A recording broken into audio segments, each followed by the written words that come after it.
Now that I have gained the unmistakable upper hand from stacking all of my interviews, I will offer a certain degree of mercy that is appropriate to the situation.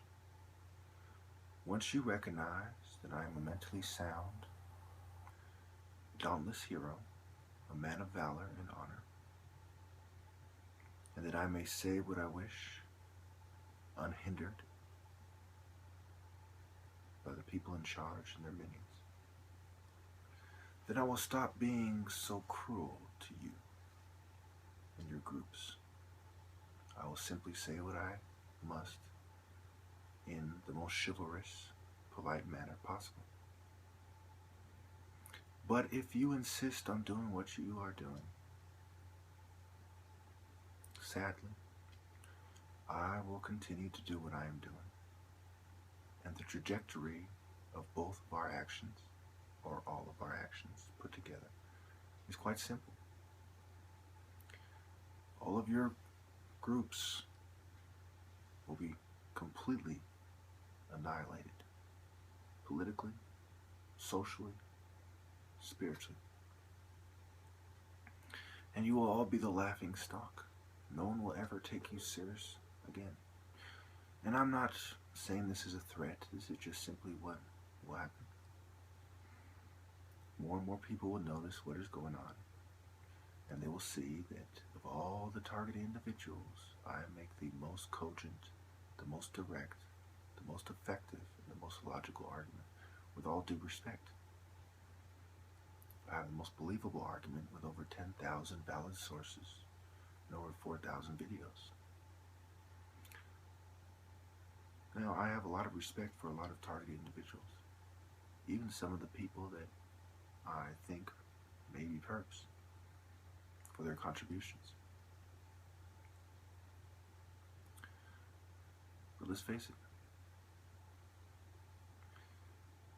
where we overlap is in our arguments is quite interesting. But I have identified the underlying philosophies that have allowed them to do this. And the groups, none of them will truly recover. Law enforcement will pretend that they are respected by society when they are respected by a very minute fraction of society. The government will lose all credibility. The armed forces will lose their charm, their appeal.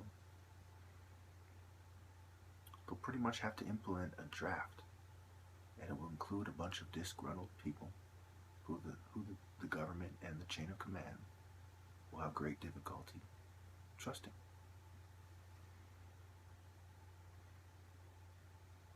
We are headed for change. And it's not the type of change that you wish to implement.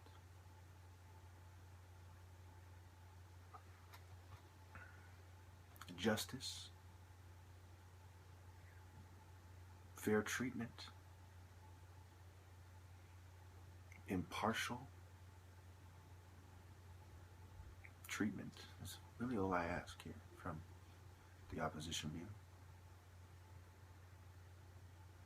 The government has failed me miserably. Your philosophies have failed you, me, and all of society miserably. Your actual philosophies, and in some cases, not your stated philosophies.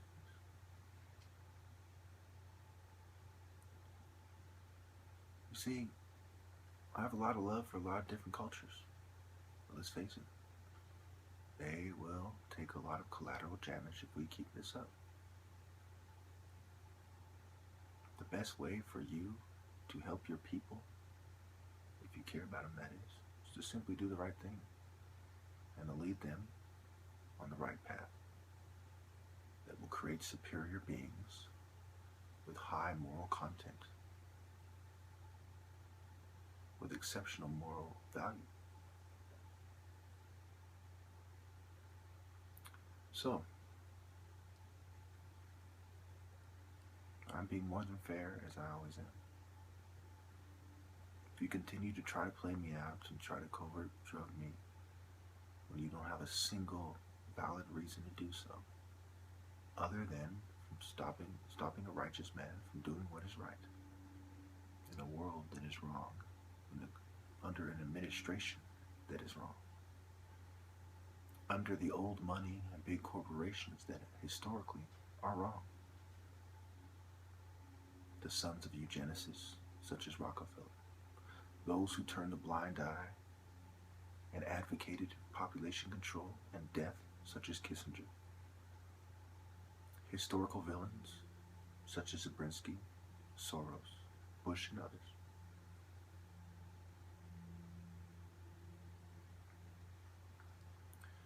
If I do not get my fair shake, there will be no recovering for your points of view. I will advocate total war in a way that will bring civil war to this nation. But I'm a man of honor, a man of justice. I will love my enemies enough to offer them a chance to repent. But let's face it, they respect me more than they respect you. There is stated respect, and there is actual respect. Don't let your inability to distinguish between the two cause your downfall. Do the right thing. You cannot serve two masters, and a house divided amongst itself cannot stand. I will bring this motherfucker down if you do not do what is fair, just, and honorable.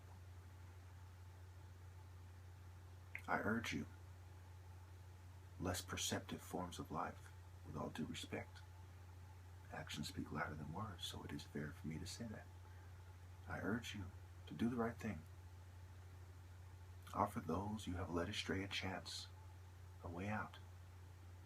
Don't doom yourself and your seeds to a life of mockery, disrespect, and illusions.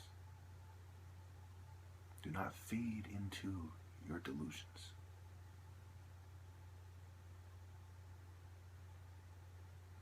Do the right thing. Either you will do the right thing the easy way, let's face it, or the right thing will haunt you for the rest of eternity,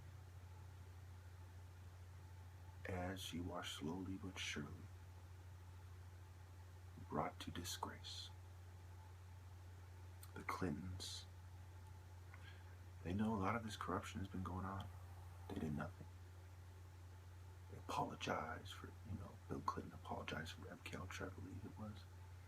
But you kept doing what you're doing. That's why Hillary doesn't have my vote. Doesn't have my respect. No politician has my respect. And rest assured, many people will come to my view. Like it or not, whether you want to admit it to yourselves or not. They will ask, why did they hide from him? Why did they covertly drug him? If he was wrong, why did they target him consistently? And they will look into the things that I say. They will see the connection between atheism and psychiatry. They will see the connection between feminism, the feminist perspective, psychology, and mental health. They will see the connection between Satanism, old money, and philosophies that enable wicked men to maintain a wicked course. You cannot save your philosophies, but you can bow out with honor. You can concede my point with honor. Do not ruin it for yourselves and your families by going down in history as self-deluded, foolish cowards that absolutely refused to concede what everyone saw. Abandon your spiritual bottom-feeding philosophies. The least you could do is keep them to yourself.